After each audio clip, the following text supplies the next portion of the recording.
ಆಚಿ chilli powder ಸಖತ್ ಖಾರ ಬಣ್ಣ ಮತ್ತು ರುಚಿ ಆಚಿ ಚಿಲ್ಲಿ ಪೌಡರ್.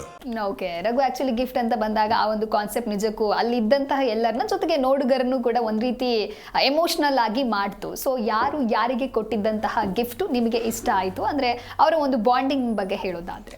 ಅದೇ ಮೇಡಮ್, ನನಗೂ ರಾಶಿಕಾ ಅವ್ರಿಗೆ ಕೊಟ್ಟಿರೋದು ಶಾಕಿಂಗ್ ಅನಿಸ್ತು. ಶಾಕಿಂಗ್ ಜೊತೆ ರಾಶಿಕಾ ಅವ್ರಿಗೆ ಕೊಟ್ಟಿರೋದು ತುಂಬಾ ಏನಂದ್ರೆ, ರಾಶಿಕಾ ಮತ್ತೆ ರಕ್ಷಿತಾ ಅವರಿಗೆ ಹಾವು ಮುಂಗ್ಸಿ ತರ ಜಗಳ ಆಡ್ಕೊಂಡು ಬರ್ತಾ ಇದ್ರು ಇಡೀ ಸೀಸನ್. ಆ ಒಂದು ಇಡೀ ಸೀಸನ್ ಅವರು ರಾಶಿಕಾ ಅವ್ರು ಕೊಟ್ಟಿರೋದು ಶಾಕಿಂಗ್ ಅನಿಸ್ತು ಕೂಡ. ಮತ್ತೊಂದು ರೀತಿಯಲ್ಲಿ ರಕ್ಷಿತಾನ ನಾವು ಯಾವ ರೀತಿ ನೋಡ್ತೀವಿ ಅಂದ್ರೆ, ಅವರು ಫೇವರಿಸಮ್ ಮಾಡ್ತಾರೆ. ಕೆಲವೊಂದಿಷ್ಟು ಗುಂಪು ಕಟ್ಕೊಂಡಿದ್ದಾರೆ, ಅವರನ್ನ ಓಲೈಕೆ ಮಾಡ್ತಾರೆ. ಮಾಳು ಅಣ್ಣ ಅಂತ ಹೇಳಿ, ರಘು ಅಣ್ಣ ಅಂತ ಹೇಳಿ. ಆ ಒಂದು ಕಂಫರ್ಟ್ ಝೋನ್ ಇಂದ ಹೊರಬಂದು ಅವರ ಒಂದು ಆಕ್ಚುಲಿ ಏನ್ ಅವ್ರ ಒಪಿನಿಯನ್ ಇತ್ತಲ್ಲ, ಇವಾಗ ಧ್ರುವಂತ್ ಅವರಿಗಾದ್ರು ಅವ್ರ ಹಿಂದ್ಗಡೆಯಿಂದ ಅವ್ರು ಒಳ್ಳೇದನ್ನೇ ಬಯಸ್ತಾರೆ.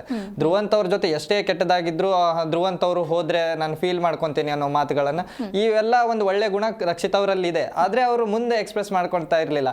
ಆದ್ರೆ ರಾಶಿಕಾ ಅವ್ರ ವಿಚಾರ ಬಂದಾಗ ಗಿಫ್ಟ್ ಕೊಟ್ಟು ಅದನ್ನ ಕೊಟ್ಟಿರೋದು ತುಂಬಾ ಖುಷಿ ಅನಿಸ್ತು ನೋಡೋರಿಗೂ. ರಕ್ಷಿತಾ ಮತ್ತೆ ಕೂಡ ರಿಂಗ್ ಕೊಡ್ತಾರೆ. ಹೌದು, ಅದೊಂದು ಅಂದ್ರೆ ಲಾಸ್ಟ್ ಟೈಮ್ ಅವ್ರು ಹೋಗ್ಬೇಕಾದ್ರೆ ಏನೋ ಒಂದು ಕೊಟ್ಟಿರ್ತಾರೆ, ಇದು ಜನಗಳಿಗೆ ಗೊತ್ತಿರಲ್ಲ ಏನ್ ಕೊಟ್ಟಿದ್ರು ಅಂತ. ನಿನ್ನೆ ರಿವೀಲ್ ಆಯ್ತು. ನಮಗೂ ಕುತೂಹಲ ಇತ್ತು ರಘು ಅವರು ಏನ್ ಕೊಟ್ರು ಅಂತ ರಕ್ಷಿತಾ ಅವರಿಗೆ. ಆದ್ರೆ ನಿನ್ನೆ ರಿವೀಲ್ ಆಯ್ತು, ಒಂದು ಉಂಗುರ ಕೊಟ್ಟಿದ್ರು. ಅದನ್ನ ಅವರು ಸುಮಾರು ವರ್ಷಗಳಿಂದ ಕ್ಯಾರಿ ಮಾಡ್ಕೊಂಡು ಬಂದಿರ್ತಾರೆ. ಅದನ್ನ ರಕ್ಷಿತಾ ಅವರಿಗೆ ಒಂದು ಅರ್ಥ ಮಾಡ್ಕೊಳ್ಬೇಕು ಅವರ ಒಂದು ಬಾಂಡಿಂಗ್ ಅಂತ. ಹೌದು, ಆ ಒಂದು ವಿಚಾರ ಆಗಿರ್ಬೋದು. ಮತ್ತೆ ರಕ್ಷಿತಾ ಮತ್ತೆ ರಾಶಿಕಾ ಅವ್ರದ್ದು ಕೊನೆಯ ಮೂಮೆಂಟ್ ಅಲ್ಲಿ ಅವ್ರ ಜೋಡಿನ ಜನ ಇಷ್ಟಪಟ್ರು ಅನ್ಕೊಂತೀನಿ. ಚೆನ್ನಾಗಿತ್ತು. ಎಲಿಮಿನೇಷನ್ ಅಂತ ಬಂದಾಗ ಆಕ್ಚುಲಿ ರಾಶಿಕಾ ಎಲಿಮಿನೇಟ್ ಆಗ್ತಾರೆ. ಬಟ್ ಇದ್ದಷ್ಟು ದಿನ ಮಾತ್ರ ಫಿಸಿಕಲ್ ಟಾಸ್ಕ್ ಅಂತ ಬಂದಾಗ ಅವರು ಆಡಿದ ರೀತಿ ಆಗಿರ್ಬಹುದು, ಅದು ತೆಗೆದುಕೊಂಡಿರುವಂತ ಸ್ಟ್ಯಾಂಡ್ ಆಗಿರ್ಬೋದು, ಅದು ನೆಕ್ಸ್ಟ್ ಲೆವೆಲ್ ಆಗಿತ್ತು. ಸೊ ಆಕ್ಚುಲಿ ಓಕೆ ಅನ್ನಿಸ್ತಾ, ವ್ಯಾಲಿಡ್ ಅಂತ ಅನ್ನಿಸ್ತಾ, ಅಥವಾ ಇನ್ನೂ ಕೆಲವೊಂದಿಷ್ಟು ದಿನ ಇರ್ಬೇಕಿತ್ತು, ಇನ್ನೇನು ಒಂದು ಗೋಲ್ಡನ್ ವೀಕ್ ಅಷ್ಟೇ ಇದ್ದಿದ್ದು, ಏನ್ ಹೇಳ್ತೀರಾ? ಇಲ್ಲ ಮೇಡಮ್, ರಾಶಿಕಾ ಅವರಿಗೆ ನನಗೆ ಅವ್ರ ಸೀಸನ್ನಿಂದ ಅವರು ಆಟ ಅಷ್ಟು ಮಟ್ಟಿಗೆ ಇಷ್ಟ ಆಗಿಲ್ಲ ಅಂದರು. ಅವರು ಒಳ್ಳೆ ಸ್ಟ್ರಾಂಗ್ ಕಂಟೆಸ್ಟೆಂಟ್ ಆಗಿದ್ರು. ಫೈನಲ್ಗೆ ಅವರು ಇರಬೇಕಾಗಿತ್ತು ಅನ್ಕೊತೀನಿ. ಯಾಕಂದರೆ ಅವರು ಟಾಸ್ಕ್ ಅಂತ ವಿಚಾರ ಬಂದಾಗ ತುಂಬ ಸ್ಟ್ರಾಂಗ್ ಆಗಿ ಟಾಸ್ಕನ್ನು ಆಡಿದರು. ಮತ್ತು ಎಲ್ಲಿ ಸ್ಟ್ಯಾಂಡ್ಗಳನ್ನು ತಗೊಳ್ಬೇಕು ಅವರನ್ನು ಯಾವತ್ತಿಗೂ ಬಿಟ್ಕೊಟ್ಟಿರಲಿಲ್ಲ. ಬಿಗ್ ಬಾಸ್ ಮನೆಯಲ್ಲಿ ಆ ಒಂದು ಕ್ವಾಲಿಟಿ ಇರಲೇಬೇಕಾಗಿರುತ್ತೆ. ನಮ್ಮನ್ನು ತಾವು ಯಾವುದೇ ಹಂತದಲ್ಲೂ ಬಿಟ್ಕೊಡ್ಬಾರ್ದು. ತಮ್ಮ ಒಂದು ಏನು ಒಪಿನಿಯನ್ ಇರುತ್ತಲ್ಲ ಅದನ್ನ ಜನಗಳಿಗೆ ಕೊಡಬೇಕು ಅನ್ನೋದು ಅದೇ ಬಿಗ್ ಬಾಸ್ ನ ಮೇನ್ ಪರ್ಪಸ್ ಆಗಿರುತ್ತೆ. ಆದ್ರೆ ಆ ಒಂದು ವಿಚಾರದಲ್ಲಿ ರಾಶಿಕಾ ಅವರು ಯಾವುದೇ ವಿಚಾರದಲ್ಲೂ ಹಿಂದೆ ಬಿದ್ದಿಲ್ಲ. ಆದ್ರೆ ಅವರು ಒಂದೇ ಒಂದು ವಿಚಾರದಲ್ಲಿ ಹಿಂದೆ ಬಿದ್ರು ಅಂದ್ರೆ ಜನಗಳನ್ನ ತಮ್ಮತ್ತ ಸೆಳ್ಕೊಳ್ಳೋದು. ಆ ಒಂದು ವಿಚಾರದಲ್ಲಿ ಅಷ್ಟೇ ಅವ್ರು ಹಿಂದೆ ಉಳಿದ್ರು.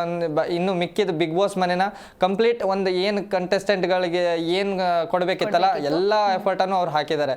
ಪ್ರತಿಯೊಂದು ಟಾಸ್ಕ್ ಅಲ್ಲೂ 100% ಹಾಕಿ ಗೆಲ್ಸಿದ್ದಾರೆ. ಕೆಲವೊಂದಿಷ್ಟು ಕಡೆ ಅವರನ್ನ ಲಕ್ ಕೈ ಕೊಟ್ಟರು, ಅದರ ಲಕ್ ಮೀರಿನು ಮತ್ತೆ ಫೀಮೇಲ್ ಕಂಟೆಸ್ಟೆಂಟ್ ಫಸ್ಟ್ ಕ್ಯಾಪ್ಟನ್ ಸಹ ಆಗಿರ್ತಾರೆ.